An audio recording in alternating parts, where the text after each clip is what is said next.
But we begin tonight with the House Ethics Committee, which met behind closed doors to discuss what they will do about the panel's report on former Florida Representative Matt Gaetz, President-elect Donald Trump's pick for Attorney General. At the end of the day, what seems clear is that we got more Republican obfuscation and delay tactics. Is the report actually done at this point? The report is not. It's not. That's correct. And so, how could you possibly release it if it's not done?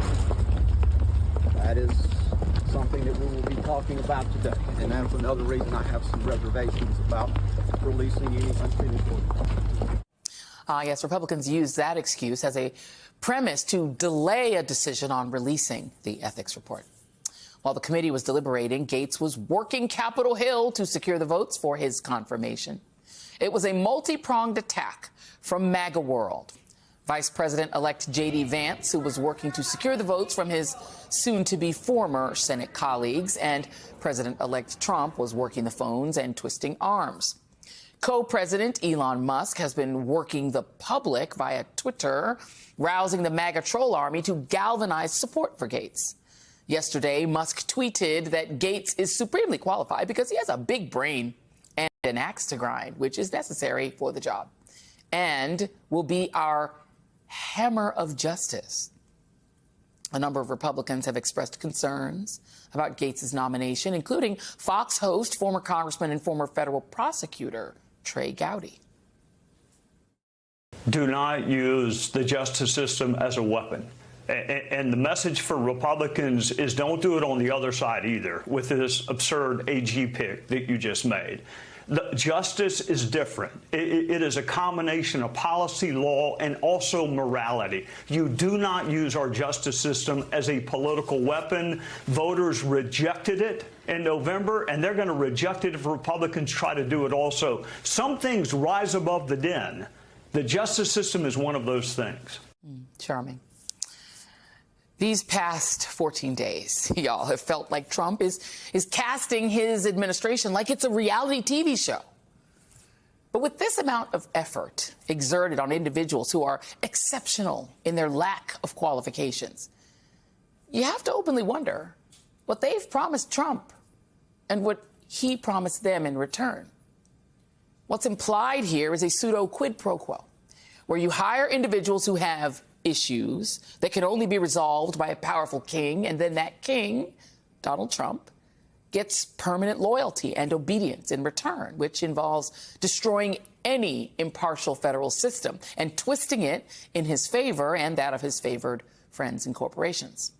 With Gaetz, it's clear that Trump just might get the entire Republican Party to wipe away any trace of a 3-year investigation into allegations that Gaetz, a grown man, engaged in sexual misconduct involving a 17-year-old girl, used illicit drugs, and accepted improper gifts, all of which Gaetz denies.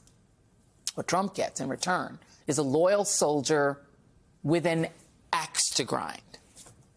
Just yesterday, Trump selected Linda McMahon to head up the Department of Education. McMahon, who is most famous for running the WWE, will be leading an agency that all MAGA Republicans want axed, which happens to include the end of special needs funding and federally backed student loans, among other things. McMahon has been dogmatically loyal to Trump. She ran a super PAC on his behalf and co-chaired his transition team. Now, I should note that her husband, Vince McMahon, and the WWE are currently being sued for fostering a culture of sexual abuse within the organization and looking the other way while a longtime ringside announcer preyed on young men he hired, claims they deny. Her husband was forced to resign from the WWE because he is accused of sex trafficking by a former WWE staffer that he paid to keep quiet, which he also denies. Isn't it interesting that she's in good standing with a guy who has pardon power? And like most of you, I tend to think that this looks like an insane reality TV spectacle. But this isn't comical. It's the sort of harebrained comedic look of it all that they want you to focus on, right? And while you are distracted by the spectacle, they want you to lose sight of the fact that all of these people will have tremendous power with no actual qualitative experience, which could lead to massive corruption and the destruction of everything we've known for decades about what the federal government actually does. And the only people standing in the way are career civil servants who have no interest in facilitating this unbridled, scorched earth vengeance led by incompetent people. Which explains why, according to multiple sources who spoke with Politico and the Washington Post, Donald Trump is expected to announce that Russell Vought, a key author of Project 2025, will once again lead the Office of Management and Budget, as he did in Trump's first administration. NBC has not confirmed that reporting. Vought, who once said that he wants, quotes, bureaucrats to be traumatically affected, is a self-proclaimed Christian nationalist who's pushing a post-constitutional vision for the second Trump administration, which includes this novel theory that Congress doesn't have complete control over spending and that a president can circumvent their power of the purse. Vought will now be able to enact key aspects of Project 2025, which includes decimating the federal government and bleeding it of any nonpartisan civil servants. Trump and his deputies will have nobody standing in their way. Vought joins folks like WrestleMania McMahon, TV Dr. Mehmet Oz, Real World Boston cast member and former Wisconsin Congressman Sean Duffy, Fox regulars Pete Hegseth and Matthew Whitaker, and a real-life version of an American Horror Story. Joining me now is Congressman Eric Swalwell of California, Tara Setmeyer, founder and CEO of the Seneca Project and former Republican Communications Director, and Jelani Cobb, Dean of the Columbia University School of Journalism and an MSNBC contributor. Thank you all. I want to apologize in advance to the congressman. I normally would always start with a member, but I do want to come to the table to Jelani just for a moment, because this assemblage, I just want to put it up. It is part reality show. Pete Hegseth, who comes from TV, sure. Matt Gaetz, who's been entertaining MAGA in Congress, Robert F. Kennedy Jr., an anti-vaxxer sort of, iconoclast who's just out there as a rich Kennedy who just does his own thing, Sean Duffy, Mehmet, Dr. Oz, Linda McMahon, Matthew Whitaker, you go on and on and on. And they will be leading departments that include 3 million people at the Department of Defense, 116,000 people at the Department of Justice, 4,000 people at the Department of Education, 55,000 people at the Department of Transportation, 91,000 people at the Department of Health and Human Services, tens of thousands of people. And it strikes me that if your goal is to deconstruct the administrative state, what you want is a lot of these people to quit. Because I'm a scientist. I'm not reporting to Dr. Oz or RFK Jr. I'm a civil servant. I believe in the Justice Department. I ain't reporting to Matt Gaetz. And so maybe pushing people out is a way to start this deconstruction of the administrative state. How do you read this? As journalists, we have to deal with this going forward. How should we? So this is possible. I want to give a biographical note, though, here. Many, many years ago, when I was an undergrad student at Howard University, I had a work-study job at the Department of Education. And what that did was put me in contact with a lot of people who were career civil servants. And I worked there for several years while I was in undergrad.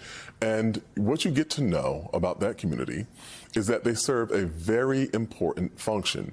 People recognize that you cannot have the entire government change over every 4 years because you lose basic competency.